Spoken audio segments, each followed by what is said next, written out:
QuickBooks Pro Desktop 2021. Multiple currencies, accounts payable, payment. Let's get into it with Intuit's QuickBooks Pro Desktop 2021.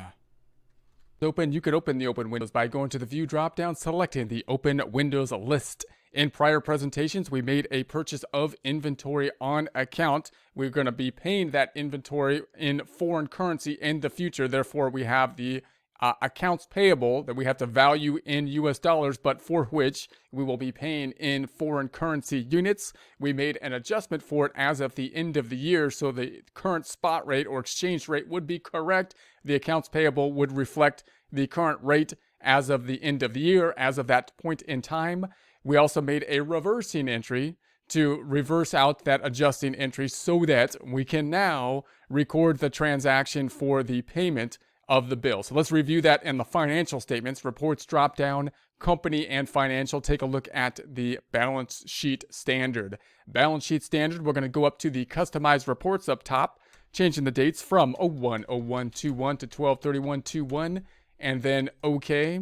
So we made a purchase of the inventory. So we purchased this inventory. We purchased it with the accounts payable. So we have the accounts payable. We purchased it and originally had the exchange rate. We're going to be paying 20,000 units of foreign currency, which at the date of purchase, 11/16/21, was the 33,000 equivalent units. We then made an adjusting entry at the end of the year to make the correct amount reflected in the accounts payable in terms of US dollars using the current exchange rate for the 20,000 units of foreign currency that we are going to be paying in the future.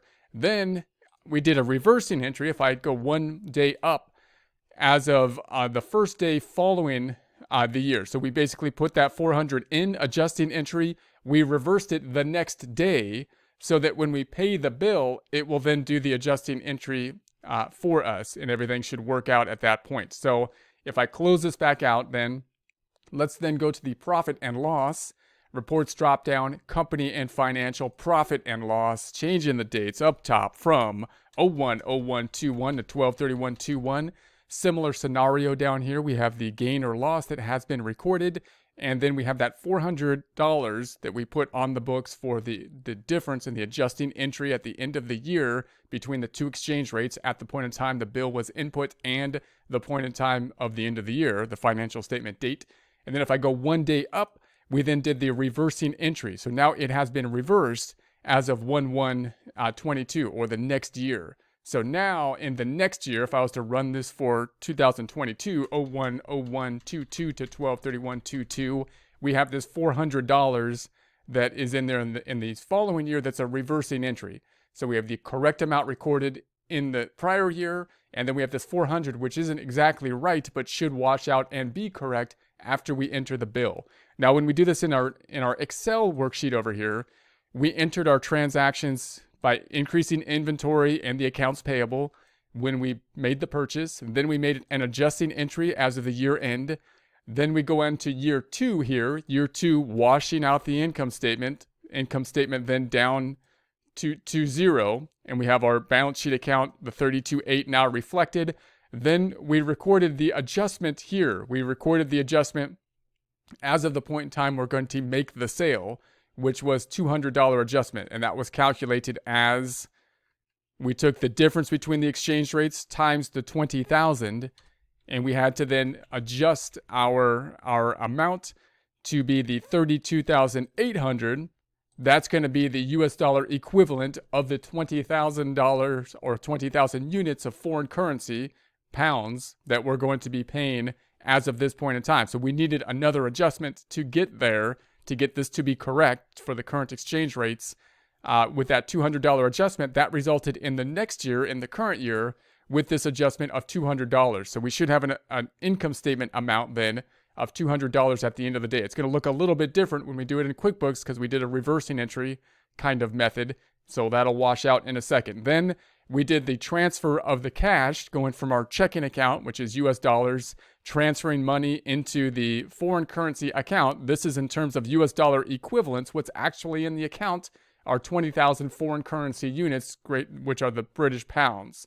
Okay, so that's where we are at this point in time. Then in terms of the journal entry here, it would be a straightforward journal entry because now we have in our bank account 32,800. That's the US dollar equivalent of the 20,000 pounds that are in there, and the accounts payable valued as of today, same point in time, which we owe 20,000 pounds, which we will now pay, US dollar equivalent at this point being the 32,800. So then we would just simply pay it off. We're going to say, all right, that means that we're going to debit the accounts payable. We're going to be crediting the foreign currency units. The amount then is going to be that 32.8, which we can calculate again as the 20,000 pounds that we will be paying times the exchange rate to make it in terms of US dollar equivalents, 1.64 as of January 15th, the day that we're making the payment. There's the debit, there's the credit. Let's record it out. So we have the accounts payable, double clicking it, plus at the end of it and the 32.8, that brings it then back down to 0. We then have the foreign currency units up top. Here they are here, double clicking on the item because something is in it. Plus, we're going to be picking up the 32.8. That will then bring it down to 0. Now let's do the same thing in QuickBooks. Now in QuickBooks, if I go back to the balance sheet, the accounts payable is now at the 32.6 at this point in time. It's not at the 32.8 here because we didn't do this adjustment. It's going to be part of the bill payment adjustment. So we reversed it back out. So we adjusted it at year end, right? We adjusted it at, if I double click on this, we adjusted it at year end to be the 33,000 for year end, and then we reversed it back out to basically be at the point we started at. If I go one day up, to back to the 33,000, and we haven't made any adjustment for the current exchange rate, and it'll kind of wash out when we do the adjustment. So let's go to the home page. So we're going to do our pay bills over here. Before we do, let's just check our currencies. So I'm going to go to the lists drop down, take a look at the currency list, opening up the currency list, and if it was in today, if we're doing this in real time, we would go to the account activities rise up, and we want to download the latest exchange rates. So downloading the latest, I'm going to double click on it. We're going to put it in there manually. So we've already done that in a prior presentation on 115.22. It's going to be 1.64. Now, sometimes that 1.64 doesn't pull forward, so we're going to remember that. It's 1.64 when we go to pay the bill. So I'm then going to close this out. I'm going to say, okay, go back to the home page. Then we're going to pay the bill. So we're going to go to pay bill. And we want to be paying it from the accounts payable for the GBP accounts payable. We want to pick up that 20,000 in the foreign currency units. We want to see, and this is going to be the equivalent down here. Notice it didn't repopulate. If I change the date, I want to bring this up to the 15th. And this one should be 1.64 as we just checked. So I'm going to change that. I'm going to adjust it to 1.64 manually here. And so there we have that. The checking account, then we want to make it go to the GBP checking account. I'm going to say okay. So that looks good. We're going to be paying the 20,000 in the foreign currency units, and the equivalent is the 32.8.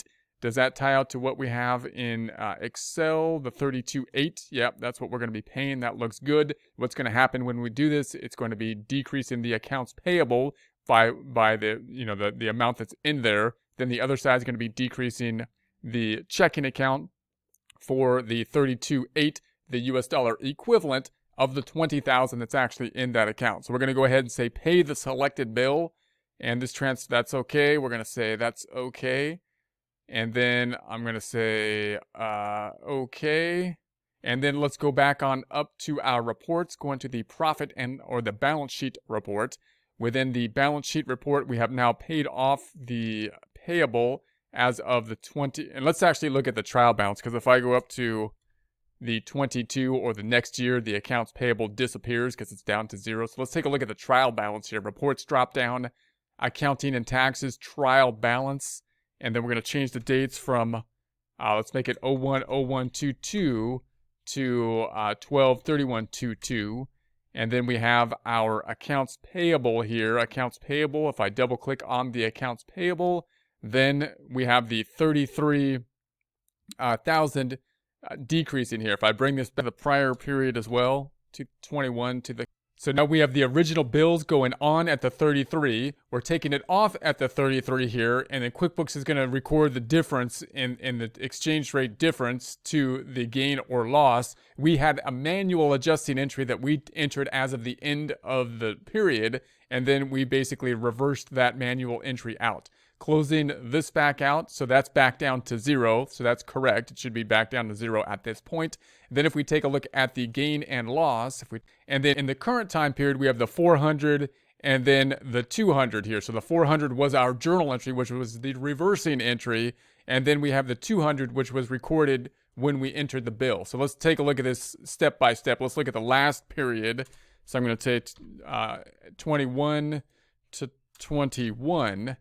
So this was the prior period where we basically put this adjusting entry on the books to adjust for the difference in the spot rate from the point in time the accounts payable went on the books to the end of the period. And we had this adjusting entry that took place and resulted in a gain on the income statement. That is correct, and it would roll into then the retained earnings. But then we hadn't yet paid the accounts payable. So in the following period, in the following year then, in the following year in 22, we reversed it. So now we reversed back out that 400. That 400 isn't quite correct at that point in time until we actually made the payment, which we have done at this point. So now that we made the payment, QuickBooks is taking the difference in the exchange rates between the point in time that we put the bill in place and the point in time we made the payment. These two then wash out so that the proper amount is recorded in the current time period. In other words, if we go back to our Excel worksheet so you can see kind of manually it was put in this way. In the current time period, we have 200 loss that should be there in the current time period. In our reversing entry of the 400 and now the 200 that goes in there at the point in time we make the pay the bill nets out to the correct amount of that 200. So you might want to, you can kind of mull that over for a while and see how that works. So that's going to be the other side when we entered the bill. And then of course the checking account is going down when we entered the bill. So we put the 32,800 in the checking account so that we can transfer it. The 32,800 is the US dollar equivalent of the 20,000, I believe it was, foreign currency units that we actually paid. And then we simply paid out that amount as well. So we're back to here in terms of the trial balance.